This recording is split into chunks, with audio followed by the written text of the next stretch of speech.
And we have to start with the AFC West. We're going to go in terms of talking about these teams where they finished last year and then close it out with our predictions for this year. But of course, the winner of the AFC West, the winner of the NFL, the winner of the Super Bowl, the Kansas City Chiefs with a 14-3 record last season. Patrick Mahomes, regular season MVP. Patrick Mahomes, Super Bowl MVP. I mean, what could go right for the Chiefs absolutely did. They were dominant last year. Travis Kelce, career highs and just about everything. As Tyreek Hill departs, people thought maybe they'd take a step back. Turns out they are that damn good. Now, going into this year, not too many storylines. Similar roster coming back, a little bit older. They lose Orlando Brown, the left tackle, so we'll see if that has an effect on the offensive line. Chris Jones currently in some contract holdout. I expect, Brett Veach, he's a savvy GM. He's up there with Howie Roseman, so I'd be shocked if a deal doesn't get done. A lot of rookies on that defense into their sophomore year. So, we could sit here and talk all day about how good the Chiefs are, but if you're on this podcast, listen, you don't need us to tell you that Patrick Mahomes is good and Travis Kelce's good and Andy Reid's good. Nolan, I want to kick it to you with a question of, aside from injury, if something were to derail the Chiefs season or if something were to be concerning to you, where does it land? Is it Super Bowl hangover, the wide receiver room being weak, the defense not being as good as they were last year? What's like the one concern if you were to have one about Kansas City? So I would say the Super Bowl hangover, just because Andy Reid's teams usually are very slow. And especially when you bring in a Super Bowl championship, I think that could even equate that even more.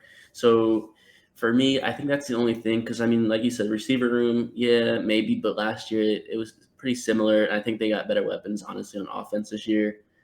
Defensively, they really didn't lose too much. They pretty much have a really good team, obviously, this year. So Yeah. if I'd pick one thing, I'd say hangover. Yeah, you got to wonder how some of those young guys are going to respond. Their defense, I believe they were fourth highest in terms of rookie minutes, which is crazy because when you looked at the other three teams, they were all at the bottom of the league. With Kansas City had some rookies that played big minutes, but how do they respond to winning a Super Bowl? Are they up in their head about it? Are they cocky? Obviously, Mahomes and Kelce are coming back firing, but Oh, yeah. that doesn't necessarily set the tempo for the defense. And the defensive leader, Chris Jones, isn't there right now. So maybe the defense gets off to a slow start. It's Maybe. certainly possible. Isaiah Pacheco, he had a huge playoff run for them. Is that just a flash in the pan, or is he the real deal? Seventh round pick out of Rutgers. So obviously the draft capital. A lot of teams, every team passed on him multiple times in the draft. So is he that true workhorse guy for them, or is there going to be more of a committee in this running back situation? And who's the wide receiver one? You said last year that the receiving core was worse. I don't know if I necessarily agree with that. In terms of pure talent, if everybody stays healthy, sure, but are you betting on Kadarius Toney to stay healthy? Like, he's already dealing with an injury. Juju Smith-Schuster, we knew what he was. McCole Hardman, he'd been in the system for a while, so you're going to have to look for a guy like Toney to stay healthy, and if not, it's Sky Moore, Justin Ross, so... They even had wasn't MVS there too last year, right? He's still there. He's still there. Yeah. So he's nothing crazy to, write home about. That would be where my concern is. And again, we're nitpicking here because it's the Chiefs. I don't think either one of us are picking the Chiefs to miss the playoffs or something, but kind of a different topic here as to what would be concerning is, Travis Kelce in his 30s, didn't show signs of slowing down last year, but eventually there's got to be some regression. If this is the year, somebody else has to step up, and I don't think that they have a target to do so. I actually thought, I'm embarrassed to say this, but I was fading Travis Kelce last year in fantasy just because years before when Tyreek Hill was out, they would double team Kelce and his fantasy production plummeted down. So I thought it'd be super similar last year, and I was... Coach Reid figured out a way to get him open. I think they were saying it in the preview show before the Super Bowl. The Eagles defensive players were saying everybody knows it's going to be 87 Kelce, but somehow He's still open. Yeah. So, Travis Kelce's an absolute beast. But, ultimately, I think both of us will have the Chiefs at the top, or at least top two in the playoff picture when we finish off this segment. But I want to move forward to the Chargers here. They finished 10-7 last year. Obviously, Justin Herbert gets the big payday this offseason. Austin Eckler does not. Maybe some hard feelings there. Keenan Allen should be healthy. Mike Williams should be healthy, at least at the start of the season. They draft Quentin Johnson. They bring in Kellen Moore as the offensive coordinator. The defense should be healthier. Khalil Mack, Joey Bosa, Derwin James, J.C. Jackson. Yeah, it's a star-studded team, and Mhm. a lot of people are putting the expectations on the Chargers that, all right, Herbert got paid. Time to win some playoff games. Where are you at expectation-wise for this Chargers team in a loaded AFC? Yeah, so one of my good friends, he's a huge Chargers fan. So I've had this secondhand embarrassment and just heartbreak for living with that, bro. And I was watching the game with him last year, and to see that lead go down, it was tough. It was tough watching that.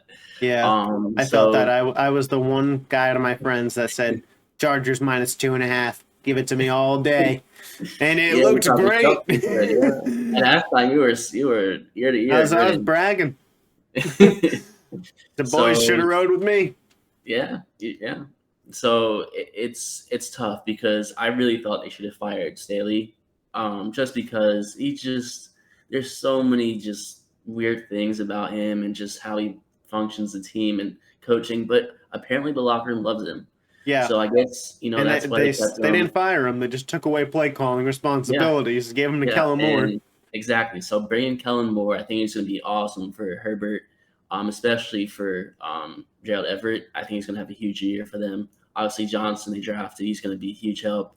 Honestly, the big thing for them is health, and they've always had this really bad luck when it comes to that. Yeah. And pretty much, if they could stay healthy, I think you have to at least win one playoff game this year. Yeah, I mean, Or their yeah, medical staff, it's suspect. yeah, If you really is. remember a couple years ago when Justin Herbert got his start, Mhm. it was because they like punctured Tyrod Taylor's lung accidentally.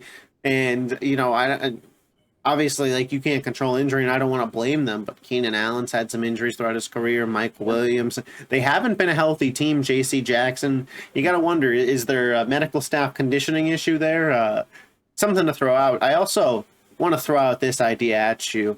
So Kellen Moore comes in, takes over the offensive coordinator job. He'll be the play caller, right? It I know where kind you're of going. it reminds me of the Eagles, where Nick Sirianni, locker room loved him, but the play calling was a little suspect. Following year, Shane Steichen gets the OC duties, gets the play calling, and this team skyrockets. We knew they had the talent to do so. Is that in the realm of possibilities for the Chargers? Can they win this division over Kansas City? I think it's very possible just because they play the Chiefs very well. Every time they play them, it's super close, overtime, fourth quarter, like they're very equal. And I think they just need that extra push to get them past the Chiefs. And I think this year could be a possibility. Um, I know, I mean, just me personally, I think if they could just get off to a hot start and just go from there, I think the sky's the limit for them. So Yeah, we'll just have to absolutely. see. Yeah. Moving forward, I want to talk about the team that finished in third in this division, a team that I believe most consensus have it fourth in this division this year. That's the Las Vegas Raiders. They were 6-11 last year. They move on from Derek Carr. They had Jared Stidham for a stretch at the end last year. They bring in Jimmy Garoppolo for whatever that's Jimmy worth, G. depending on, he's a quarterback with a wide range of views. I had somebody trying to tell me yesterday that he's better than Derek Carr in every way besides health. I thought that was ludicrous, but, everybody's got their own takes, I suppose.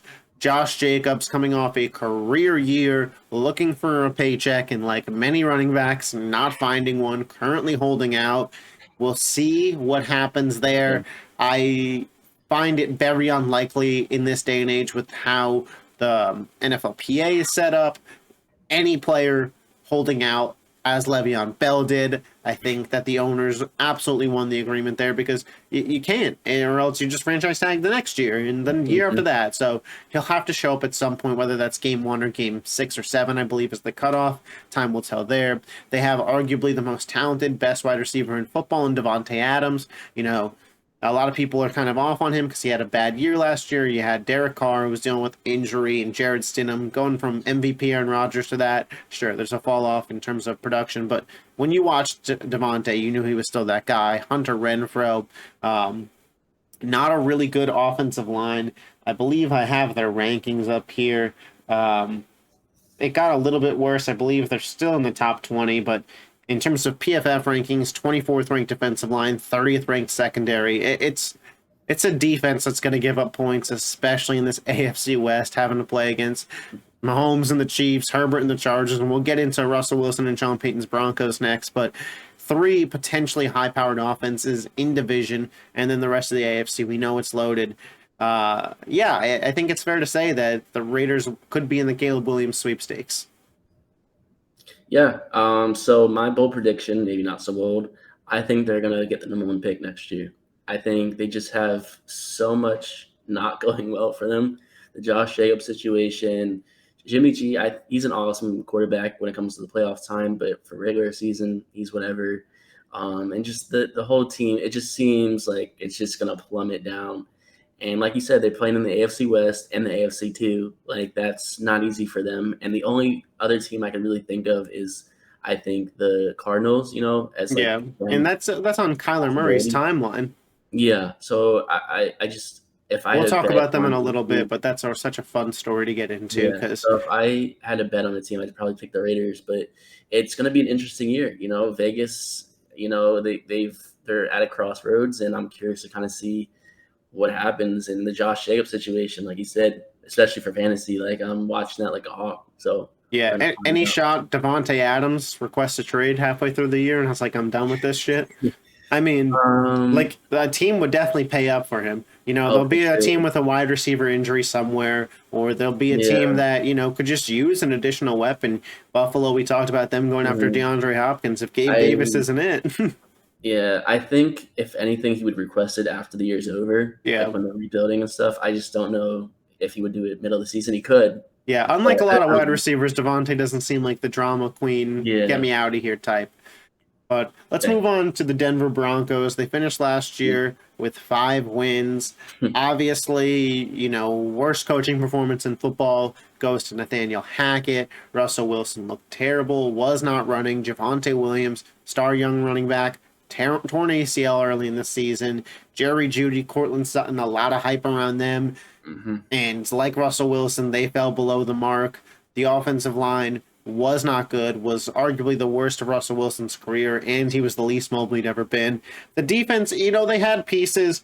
They traded away Bradley Chubb, which I thought was so odd because he's so young that he still would have been good for this Yeah. year. And now their defensive line, if I'm not mistaken, it's ranked pretty poorly. Yeah, it's 28th per PFF, so not good. Their secondary is top 5. Pat Surtain, in my opinion, is the best cornerback in football, and they have him. Okay. So, the secondary is there, but Hmm. obviously games are won and lost in the trenches, certainly, sometimes in the Facts. NFL. They're not there. Sean Payton's there. What does Sean Payton do for this offense? How high of a level does he get them up to? Do they crack the top 10, or is it just kind of the boat has sailed on Russell Wilson to you? Yeah, so I actually had the Broncos winning the division last year. I had really high expectations. I got into the hype train, and I was really caught up into that. And so watching them play the way they did was not fun. Yeah. Going into this year, you know, I think Sutton, he's going to be very well. I heard in training camp he's looking like his old self, weight wise, all that. Judy, there's a lot of speculation he breaks out this year. And like you said, Russell Wilson, this is his last year, I think, because Sean Payton, he has a short leash. And if I Russell Wilson, mean, they gave him that huge extension. They're yeah, like, they'd have to trade him somewhere. yeah, I don't know who's taking him if he sucks. exactly. So I think he really has to put it all this year and really bunker down. And obviously Payne, he's a great offensive coach. I think they'll be fine. Javonte Williams, I don't know, bro. Like that injury I heard he's doing a lot better than what scheduled, Yeah. but I don't know how he's doing. So for me, I think reasonably I would put the Broncos like 8, 7, 8, 9 wins in that range. A lot of people have playoffs. I don't see it, but It's a loaded AFC. I think in the yeah, NFC that's maybe you can make a case, but there's so many teams in the AFC. But let's hop into that. Let's do our predictions. So why don't you start here? Give us 4-1. Start with obviously who you got last in the division. If you have a win total, great. If not, just kind of an area around it and work your way up. all right. So Raiders, I got with. I'm gonna give them. I'm gonna give them 3 wins. I'll give them 3 wins. I got the Broncos with 8 wins. I got the Chargers with 10, and I'll put the Chiefs at 12. Okay, word. So we have the same order, different win amounts. I have the Raiders at 5-12. I do think that Jacobs and Adams are good enough offensively. Jimmy Garoppolo is a game manager that I don't think that they're the worst team in football, but I think in a loaded AFC they don't keep up offensively, especially with that terrible defense. I got the Denver Broncos in third place. I have them at 9 wins. I do think that Russell Wilson will play better as well. The coaching's there. When a locker room doesn't buy into the coach, doesn't believe in him, it's very easy to lose a grasp on the season. I don't think they're necessarily as bad as their record showed last year. So hovering around that 500 mark, I have them at 9-8. I have actually the Chargers and the Chiefs both with 12 wins. I have the Chiefs having the tiebreaker, winning the division, but I do think the Chiefs take a step back from 14-3. Like I said, everything went right for them last year. Everything just can't go right. Travis Kelce gets a little older, gets a hamstring pull, misses a couple weeks. Maybe some games don't go their way. Nothing too serious. I'm not, out on the Chiefs, but they pull back a little bit, and I do think that the Chargers take that step forward. I believe the Chiefs went 6-0 in the division last year, which is remarkable, but I think the Chargers are able to take one of those games this year with Kellen Moore at OC. Justin Herbert gets paid, and I think all the weapons are syncing up at the right time, and this is the Chargers' year to potentially make some noise. But So if you have the Chiefs at 12 wins, are you suggesting that they're not the 1 seed this year? oh, I am suggesting that they're not the 1 seed this year. I have them as the 2 seed. Okay, we'll wait to hear. Yeah, I got a spicy little take. If you subscribe to my YouTube channel, you've already seen it. Mhm.